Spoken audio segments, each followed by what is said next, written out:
What's going on, guys? Welcome to Everything Always. My name's Michael Roman, aka Allfires. You know, after doing a Spider-Man No Way Home video almost every other day or more through 2021, I wondered how long it would be before we ever had to cover that film again. Alas, as it turns out, less than a year later, the film is back in theaters for its second theatrical release, being dubbed the More Fun version, where they gave us extended scenes, new clips, and specifically a brand new post-credit scene during the first theatrical release they had attached to the Multiverse of Madness trailer. Now we get a new one that we're going to break down in full, because not only is it sort of a different ending for the film on a different note, but it also helps explain what happened with the memory spell a little bit further in the MCU. We're breaking down the brand new Spider-Man No Way Home post-credit scene, as well as touching on the Multiverse of Madness post-credit scene that Michael Waldron just admitted he wrote for Reed Richards. We're breaking down both of them, but first, if you could grab the subscribe button. We do daily Marvel content at the channel, and that's all we do. Everything from official Easter egg breakdowns, trailers and reviews, to the occasional industry insider report, and everything in between. So if that sort of thing's for you, hit the subscribe button, leave a comment down below. That will automatically enter you to win our ongoing PS5 giveaway, which we are going to hit any day now. So if you want to be entered to win,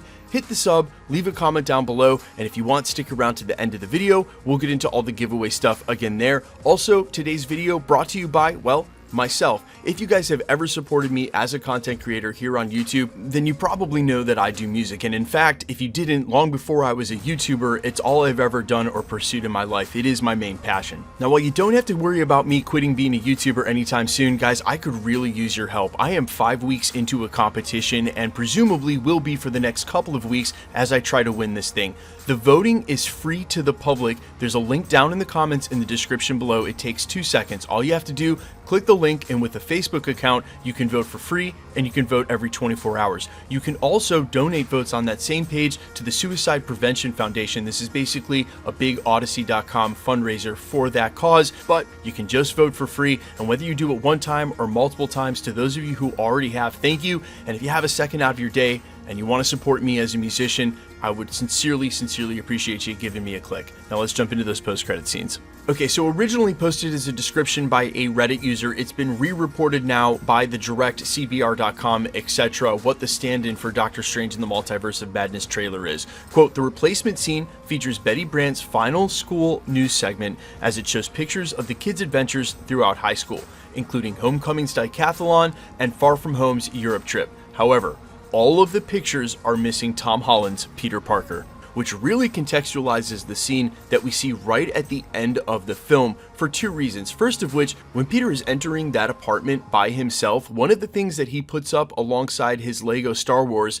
is a photo, presumably of all 3 of them. Now, if this spell works the same way across all the photos, even though he knows he was in it, there's a possibility that what used to be a photo of him, MJ, and Ned is now just a photo of MJ and Ned. It would still have the same emotional significance, but it would remind him every time he looked at it that he had been erased from their lives. However, we pick up with him making his own classic Spider-Man suit and going flipping through the city, which is a good note. Like, yeah, it's extremely sad ending, but we feel like there is hope for the future for Peter Parker. If this had been the original No Way Home credit scene, instead of going into the Multiverse of Madness and the Venom scene, they would have then flipped the tone one more time and reminded us he was gone. So to me, there's a really good reason that this wasn't included as one of the post-credit scenes, but now that it's been included, I sort of feel like it's canon and has a lot to do with contextualizing that memory spell. First and foremost, it's unclear whether or not he was actually erased from the photos, meaning when people look at the photos, a la his wishes, erase all memory of Peter Parker,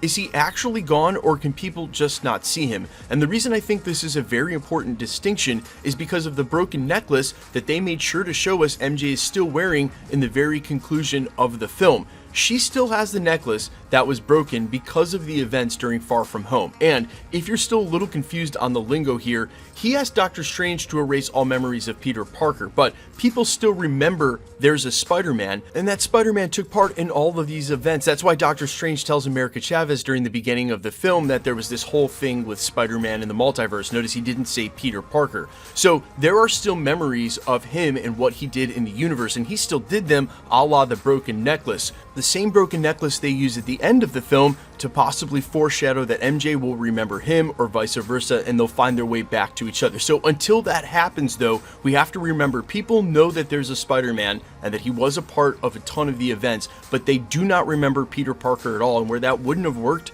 because he wouldn't want to live a life without Aunt May, she's gone now. So every interpersonal relationship he ever had as Peter Parker, not Spider-Man, has been completely erased. That just really contextualizes where our Peter will be until we pick up with him again in Spider-Man 4 or beyond. Now, in Multiverse of Madness, it was recently revealed, as in this morning, from writer Michael Waldron, that he originally wrote a post-credit scene for that film that would have included more Reed Richards. This is what he had to say, quote, "That's the big one, right? I always wanted Reed Richards in this thing. It was my very first draft, and I wrote a tag just for the hell of it, of the events of the movie being recorded and reviewed by somebody in the Baxter Building, and a stretchy hand coming into frame to run it back.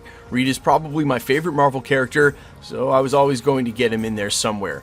I hate to point out that using a stretchy hand to press rewind or replay on a video is kind of silly, considering the man used a remote to enter a room. He obviously would use a remote to deal with video, but I think at least it gives us the point that he was trying to write as much Reed Richards footage as possible. And for me, I love that we got John Krasinski, especially considering it's looking more and more likely now he's not going to be our main continuity Reed Richards. And you know, I think now that we've seen these versions of these characters, there's a good possibility we may see them back during Secret Wars. You can bring everybody back. It's the point of having an infinite multiverse. And I didn't mind watching heroes that we like die in gruesome ways.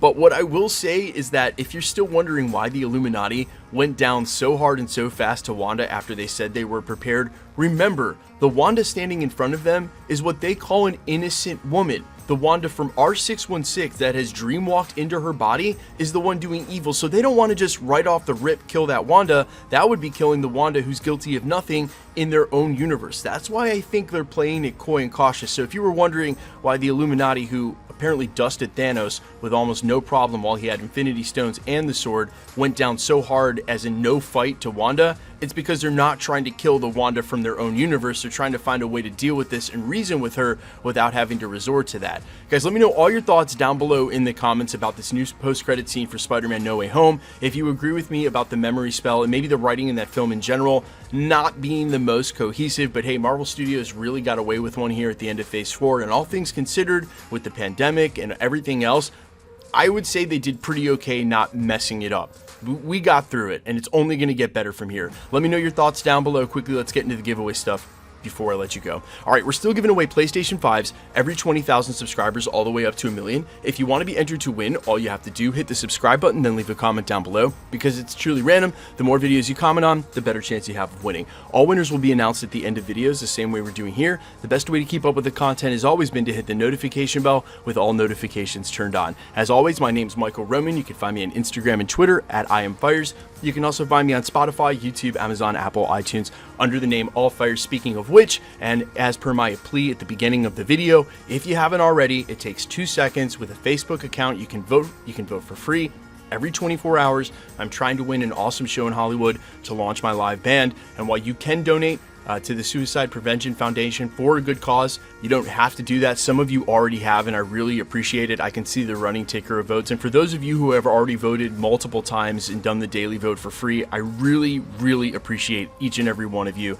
Let's go try to win this thing, but if not, I still love you guys, and thanks for your help in the meantime. All right, peace, love. I'll see you guys in the next one, and I'll see you guys tonight for the live watch party for She-Hulk Episode 3. Peace.